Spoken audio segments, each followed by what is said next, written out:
In the brightest streets of Constantinople, a captivating woman dances every night just to survive. Humiliated, shunned, born from the very bottom of society, through what ordeals, through what pain will this woman pass before she saves an empire, before she becomes a noble woman? From the depths of nothingness to the peak of the crown. Theodora.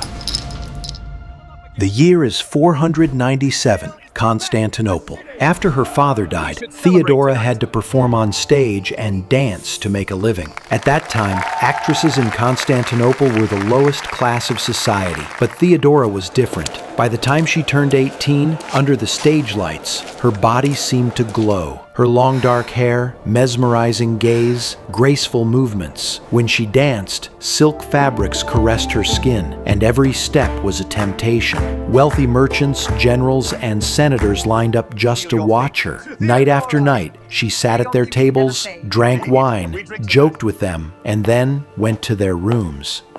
This wasn't just survival. Theodora used her beauty as a weapon, and these men poured their secrets into her hands. Who dealt with whom? Which senator took bribes? Theodora listened, observed, and stored everything. Then one day, Hesebolas, the governor of North Africa, took her to Cyrene as his lover. But soon they fought, and Hesebolas threw Theodora out into the street. Penniless and alone in a foreign city, she starved for days. No one helped her. She had nothing left to lose. She would either die or walk. And she walked for weeks toward Alexandria, hundreds of kilometers away, across hot deserts, dusty roads. At night, she begged from village to village. Sometimes she found a piece of bread, sometimes nothing. And at last, she reached Alexandria. There, in a church, she met the devout. She converted to the Monophysite faith. For the first time in her life, she had a purpose: to save her soul. Years later, when she returned to Constantinople, she was someone else. She no longer performed, she spun wool. She lived a humble life. And just then, Justinian, the future emperor, saw her. Justinian was Emperor Justin's nephew and heir to the throne. He admired Theodora's beauty and intelligence. In 525, Justinian and Theodora married. When Justinian took the throne, Theodora became Augusta and was recognized as a ruler. She attended state councils. She received ambassadors. She made decisions. Justinian called her my partner in policy. January 532. In the Hippodrome of Constantinople, there were two rival groups at the chariot races, the Blues and the Greens. They weren't just team supporters. They were political gangs backed by nobles, senators, and soldiers. The Blues represented the aristocrats. The Greens represented the people. For years they killed each other, but that day they decided to unite because they had a common enemy under high taxes and harsh punishments: Emperor Justinian. During the races in the Hippodrome, the crowd rose to their feet. They shouted, "Nika! Nika!" meaning victory. It was a call for rebellion. The crowd flooded the streets. Buildings were set on fire. The rebels declared the nephew of a former emperor as the new ruler. For 5 days, Constantinople burned. Justinian and his advisors gathered in the palace. Panic reigned. Everything was over. They were going to flee. At that moment, Theodora stood up, and she delivered one of the most powerful speeches in history. Gentlemen, normally a woman should not speak here, but this is a matter of life and death. Escape?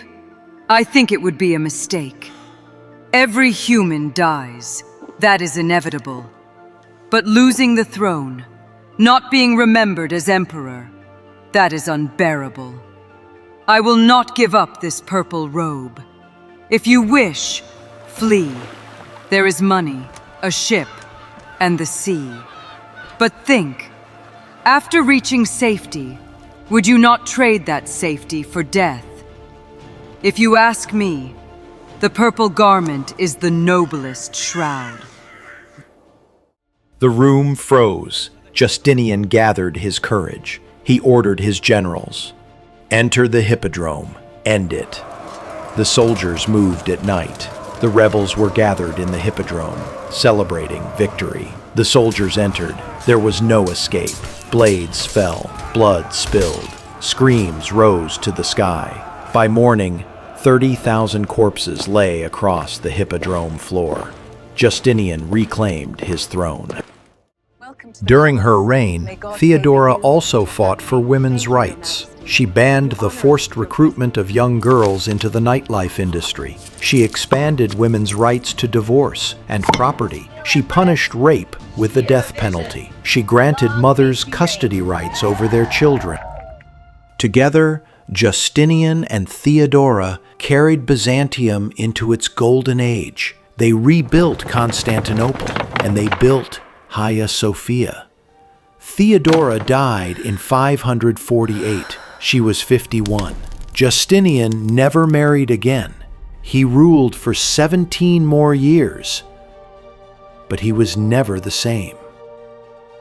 Theodora, a woman who rose from nothing to the throne, who walked with death, who sealed the fate of 30,000 people with a single sentence from the palace. Salvation and vengeance, power and pain, bound together in the same crown. Thanks for watching. Like, subscribe, and share to stay updated.